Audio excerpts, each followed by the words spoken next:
16 अक्टूबर को press conference में sex workers पर आधारित एक फिल्म के बारे में विस्तार से चर्चा की गई।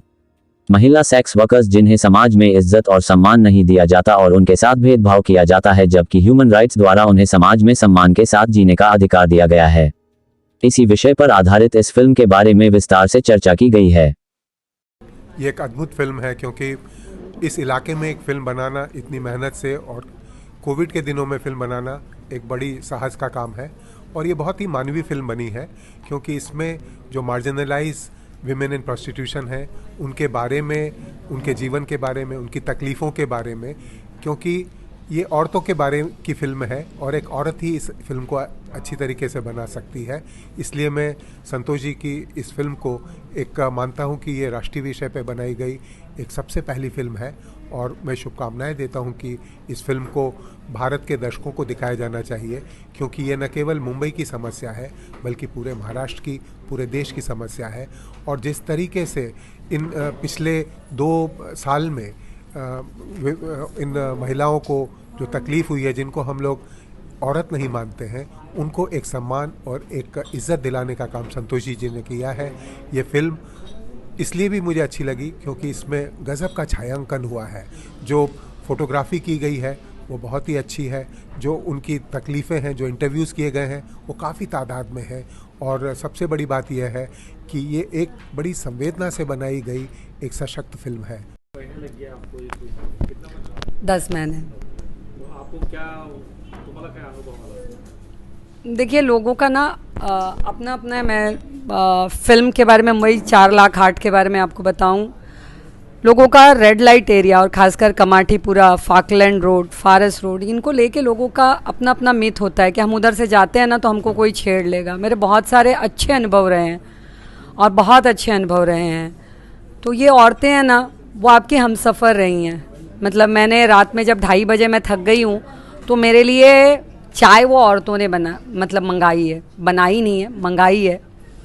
तो ऐसा मिक्स वाला रहा। रात में मतलब कैमरा टीम के साथ काम कर रहे थे तो पार्ले जी, बिस्किट और पानी पे हमने रात निकाली।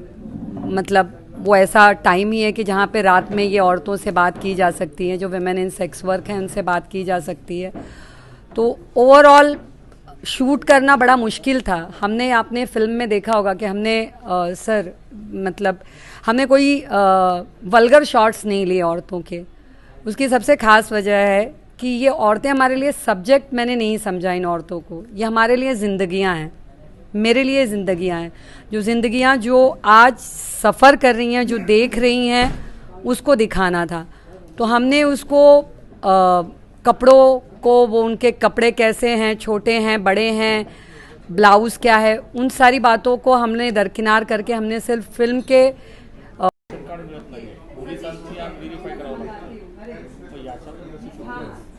हे सगळे जे प्रश्न आहेत ना, ये जो सभी समस्या है सेक्स वर्कर्स की, जो हम समस्या बोल रहे हैं अपने देश में, ये कानून से जुड़ी हुई समस्या है।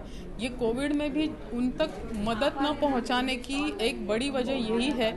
एक तो बहुत भेदभाव के साथ उनको जीना पड़ता है हमेशा से ही, अभी का बात नहीं है, ये कोविड का बात नहीं है। HIV से लेके आज कोविड तक का यही उनका सफ़र है कि उनको बहुत भेदभाव के साथ जीना पड़ता है। उनको ध्यान देने वाला कोई नहीं है, नहीं कोई ध्यान देना भी नहीं चाहता है, ये सच्चाई है। तो इस माहौल में कानून से जो जुड़ी हुई बात है, उसमें जब तक सुधार नहीं आएगा, उनकी ज़िंदगियाँ सुधारने वाली नहीं है। क्योंकि हमारे देश में सेक्स वर्क गुनाह नहीं है, लेकिन उससे जुड़ी हुई सब बात गुनाह मानी जाती है। जब तक गुनहगारी मुक्त नहीं होती है ये पूरी उनकी दुनिया, तब तक उनको इंसाफ मिलने वाला नहीं है, ना उनके पास कोई जाके काम करने वाला है। दूसरी एक बात, उनको ही खुद को आगे आना पड़ेगा।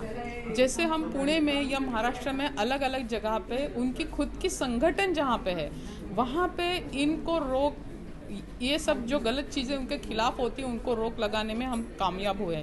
जैसे पुणे में भी जो पैसे का भ्रष्टाचार हुआ, उनके लिए जो मदद आई थी, वो बात आज सामने क्यों आई? क्योंकि वहाँ पे संगठन है, वहाँ पे पूछा जाता है। लोग, सेक्स वर्कर्स खुद एक इकट्ठा आके सवाल पूछती हैं, खुद के मुद्दे उठा के पूछते हैं कि ये क्यों हो रहा है, हमारा जो भी न्याय है वो हमें क्यों नहीं मिलता है। जैसे एनएचआरसी की भी बात हुई, एनएचआरसी की भी बात हमने सबने वेलकम किया था कि नेशनल ह्यूमन राइट कमीशन ने बोला है कि सेक्स वर्कर को इनफॉर्मल वर्कर का दर्जा मिलना चाहिए। वो निकाला गया, क्यों? वो कोविड के पीरियड के लिए ही था, लेकिन फिर भी निकाला गया क्योंकि लोग मानते हैं कि अगर सेक्स वर्कर को आप एम्पावर करोगे तो सेक्स वर्क बढ़ेगा। ये बहुत बड़ी गलतफहमी हमारे देश में है, ये नहीं होने वाला है, क्योंकि जो औरत खुद अगर पेट के लिए धंधा करती है तो उसको भी मानना, और जो ज़बरदस्ती धंधे में आती है उसको भी रोकना, ये दोनों चीज़ें होनी चाहिए।